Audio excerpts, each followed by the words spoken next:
how happy I was about all these books that I could read. I felt sad for Zoya and my mom. I managed to make friends with some kids my own age, and I was very diligent at school. Everyone liked me, and I started to enjoy life outside the walls of prison. I started to spend most of my time at the library, but I always wished that my mom could be there too. I felt that I needed to teach her everything that would make her life after prison better, but the only way I could do that would be by going back to prison. But I never in any way, shape, or form wanted to go back to such a place. Every day I wished that I could rid the world of all the rage and evil, so that there would be no need for use for prisons. But it seems that my wishes weren't enough to make that happen. Everything that happened to me afterwards led me to prison over and over again. It was like some kind of family curse, as if we had to live out our lives in prison. And all of this went on to happen because of a weird meeting with this stranger who claimed to be my dad. Years went by, one after another, and I turned 16. The picture of my mom's face started to fade away from my memory. I hadn't seen her for ages, so my memories of her were vanishing quickly. Even though life turned out to be pretty exciting and full of different experiences and adventures, I constantly missed my birthplace, prison. One day, I was sitting at a coffee shop reading a book when the same prison guard that punched me in the chest years ago walked in. I didn't recognize her at first glance. People tend to change as the years go by, and she wasn't wearing her uniform. But when I heard her ordering a cup of coffee, I turned around and looked at her. I knew her by her voice.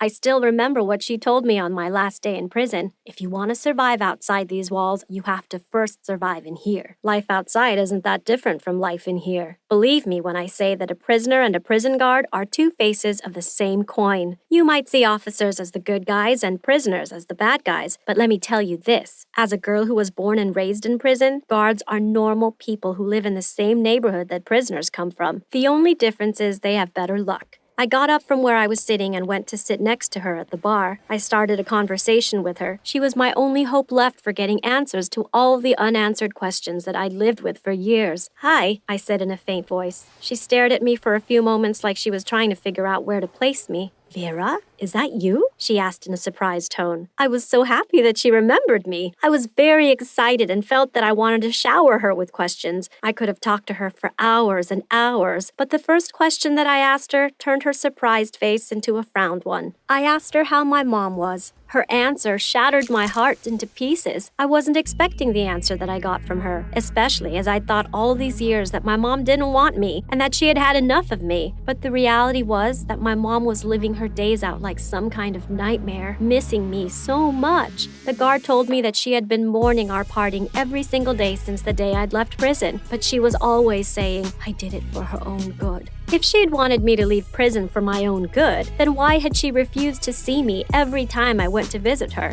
It didn't make sense to me at all, but the guard's answers cleared up some stuff for me. The day that Zoya left wasn't just her last day in prison, it was also her last day outside. She died that day. My mom couldn't bear the sight of me waiting by the cell gate for Zoya to return every single day. I was too young to understand life and death, and my mom didn't want our parting to be that hard as well. She always knew that when I would turn 7, the prison management would look for a family that would take care of me. That was why she wanted me to be tough, to be able to make it outside alone, and she wanted me to make sure that I didn't feel homesick for prison in any way. I went back home that day feeling indescribable sadness for my mom. I decided I would do everything in my power to see her again, but I never imagined that seeing her again would cost me my freedom. That same day, I rushed back home to tell Mr. and Mrs. Thompson about what had happened, but I was surprised to find a strange man sitting with them. When Mr. Thompson saw me, he asked me to join them. "Vera, come and say hi to your dad," he said. After all these years? My dad? What was he doing there? What had they been speaking about? I understood that he'd come to get me. He kept on asking Mr. and Mrs. Thompson about the money that they received to take care of me, how they got paid, and how much money they gave me as a monthly allowance. He didn't ask a single question about me.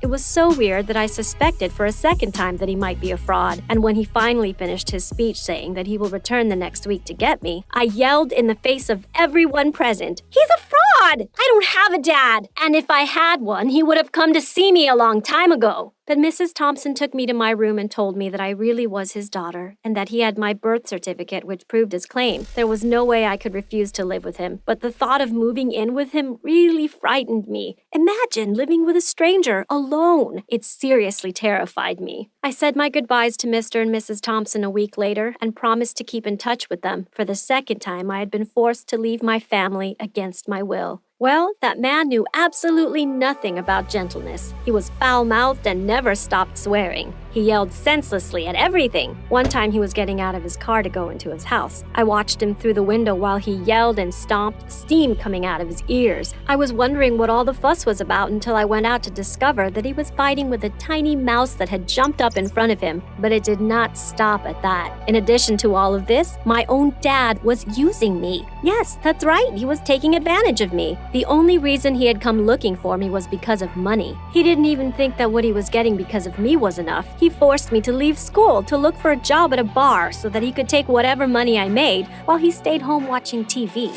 Little by little, he started to become aggressive towards me. He never gave me anything to eat or drink and started to yell in my face for no particular reason. One time I told him that I wanted to see my mom. He refused, and that was the breaking point for me. He shut the windows and locked me in the house for more than a week. I could no longer stand living like that any longer. First, he'd forced me to leave the school that I loved more than anything in the world, and then that! A sweet woman like my mom was rotting in jail, while an evil, despicable person like my dad was free to do anything he pleased with no one to answer to. It was so unfair! It's sad to say that when I was in prison, I heard women speaking about the crimes that they were willing to commit when they got out of jail. I now understood that what they were speaking about was their own little plan to get back in. Maybe they understood that the world outside prison was far more dangerous than the one within. Never before could I have imagined that the day would come when I would be making a plan to commit a crime, but there I was, stuck in that house with that monster of a person. I had to do anything I could to get out of this house. I grabbed a chair and started to bash the windows of the house. Then I called the cops to turn myself in. The cops came and arrested me for vandalizing the house. It might be the weirdest case you've ever heard of, but at least it was enough to teach my dad a lesson that he'd never forget, and put me back in prison in the process. After I went back to prison, the officer in charge wanted to make me go back home, but I begged him with all my heart not to send me back to the monster I'd been living with. I even cried hysterically so that he would let me stay in prison, but my tears weren't enough to convince him to let me stay. So I stood up and told him, "All right, but I hope you never forget that you were the one who sent me back there."